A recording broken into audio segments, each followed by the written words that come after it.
The Blessed One said, "Hear Ananda, an untaught ordinary person who has no regard for noble ones, and is unskilled and undisciplined in their Dhamma, who has no regard for true men, and is unskilled and undisciplined in their Dhamma, abides with the mind obsessed and enslaved by identity view, and he does not understand as it actually is. He escaped from the arisen identity view, and when that identity view has become habitual and is uneradicated in him, it is a lower fetter. Similarly, he abides with the mind obsessed and enslaved by doubt, by adherence to rules and observances, by sensual lust, by ill will, and he does not understand the escape as it actually is from the arisen fetters. And when that fetter has become habitual and uneradicated in him, it is a lower fetter. There is a path, Ananda, a way to the abandoning of the 5 lower fetters, that anyone, without coming to that path, to that way, shall know or see or abandon the 5 lower fetters. This is not possible. Just as when there is a great tree standing possessed of hardwood, it is not possible that anyone shall cut out its hardwood without cutting through its bark and sapwood. So too there is a path. Stop here. So here the Buddha says, just as if you want to extract the hardwood of a tree, which is at the core of the tree, the center of the tree, you have to cut through the bark and the sapwood, the softwood, before you can take out the hardwood. So in the same way, the Buddha says, to abandon the 5 lower fetters, there is a specific path. And if you don't walk that specific path, it is impossible to abandon the 5 lower fetters. Suppose, Ananda, the river Ganges were full of water right up to the brim, so that crows could drink from it. And then a strong man came, thinking, by swimming across the stream with my arms, I shall get safely across to the further shore of this river Ganges. And he would be able to get safely across. So too, when the Dhamma is being taught to someone for the cessation of identity, if his mind enters into it and acquires confidence, steadiness and decision, then he can be regarded as like the strong man.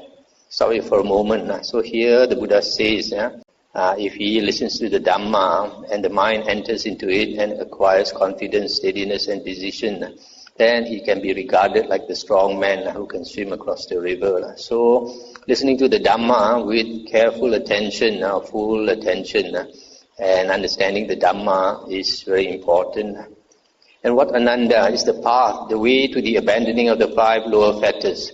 Here, with seclusion from objects of attachment, with the abandoning of unwholesome states, with a complete tranquilization of bodily inertia, quite secluded from sensual pleasures, secluded from unwholesome states, a monk enters upon and abides in the first jhana, which is accompanied by applied and sustained thought, with delight and pleasure born of seclusion. Whatever exists therein of material form, feeling, perception, volition and consciousness, he sees those states as impermanent, as suffering, as a disease, as a tumor, as a bark, as a calamity, as an affliction, as alien, as disintegrating, as void, as not self.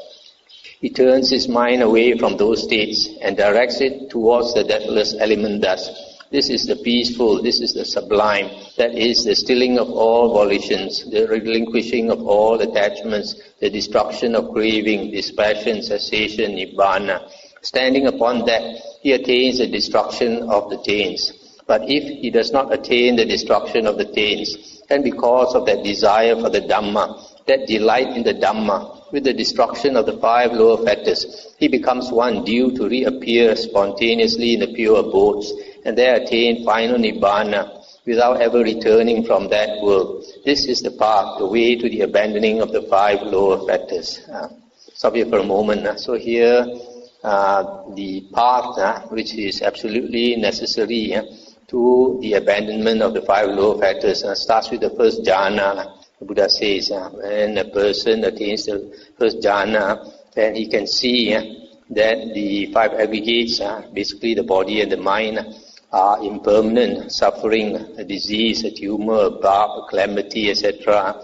Then he becomes dispassionate and relinquishes all craving towards the body and the mind, basically the self, then only he can attain Nibbana. And if he does not, then because of the understanding of the Dhamma, he will become an anagamin and be reborn in the Suddhavasa heavens, the pure abodes, and from there attain Nibbana.